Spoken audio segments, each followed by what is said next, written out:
بسم اللہ الرحمن الرحیم۔ حضرت اسماء بنت ابو بکر رضی اللہ تعالیٰ عنہ کی زندگی اور تنگی۔ حضرت اسماء بنت ابی بکر رضی اللہ تعالیٰ عنہ حضرت ابو بکر رضی اللہ تعالیٰ عنہ کی بیٹی اور حضرت عبداللہ بن زبیر رضی اللہ تعالیٰ عنہ کی والدہ اور حضرت عائشہ رضی اللہ تعالیٰ عنہ کی سوتیلی بہن مشہور صحابیات میں ہیں۔ شروع ہی میں مسلمان ہو گئی تھی۔ کہتے ہیں کہ 17 آدمیوں کے بعد یہ مسلمان ہوئی تھی۔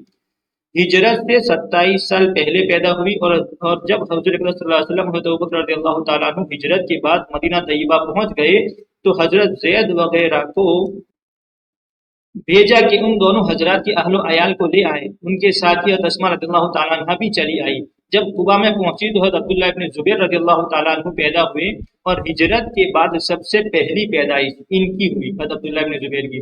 اس زمانے کی عام غربت، تنگ دستی، فقر و فاقہ مشہور و معروف ہے، اور اس کے ساتھ ہی اس زمانے کی ہمت، جفا کشی، بہادری، جرأت ضرب المثل ہے، اس کی مثال دی جاتی ہے۔ بخاری میں حضرت اسماء رضی اللہ تعالیٰ عنہ کا طرز زندگی خود انہی کی زبانی سے نقل کیا ہے۔ فرماتی ہیں کہ جب میرا نکاح زبیر رضی اللہ تعالیٰ عنہ سے ہوا تو ان کے پاس نہ مال تھا، نہ جائیداد، نہ کوئی خادم کام کرنے والا، نہ کوئی اور چیز۔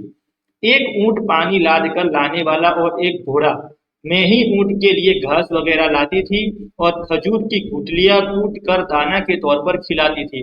خود میں پانی بھر کر لاتی اور پانی کا ڈول پھٹ جاتا تو اس کو آپ ہی سیتی تھی اور خود ہی گھوڑے کی ساری خدمت، گھاس دانہ وغیرہ کرتی تھی اور گھر کا سارا کاروبار بھی انجام دیتی تھی۔ مگر ان سب کاموں میں گھوڑے کی خیرگیری اور خدمت میرے لیے زیادہ مشقت کی چیز تھی۔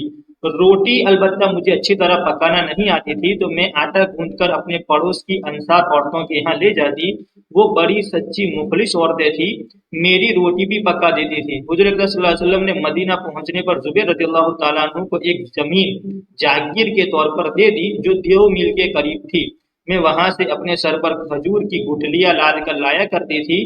میں ایک مرتبہ اسی طرح آ رہی تھی اور گٹھڑی میرے سر پر تھی۔ راستے میں حضور اکرم صلی اللہ علیہ وسلم مل گئے، اونٹ پر تشریف لا رہے تھے اور انصار کی ایک جماعت ساتھ تھی۔ حضور اکرم صلی اللہ علیہ وسلم نے مجھے دیکھ کر اونٹ ٹھہرایا اور اس کو بیٹھنے کا اشارہ کیا تاکہ میں اس پر سوار ہو جاؤں۔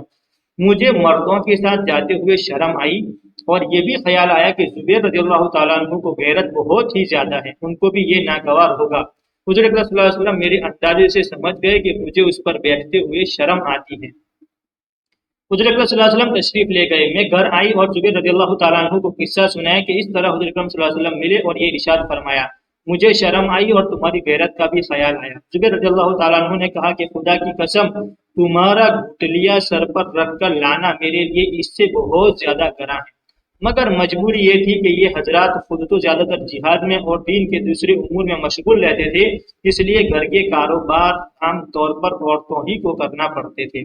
اس کے بعد میرے باپ حضرت اسماء کے والد محترم یعنی حضرت ابوبکر رضی اللہ تعالیٰ عنہ نے ایک خادم جو حضور اکرم صلی اللہ علیہ وسلم نے ان کو دیا تھا میرے پاس بھیج دیا، جس کی وجہ سے گھوڑے کی خدمت سے مجھے خلاصی ملی، گویا بڑی قید سے میں آزاد ہو گئی۔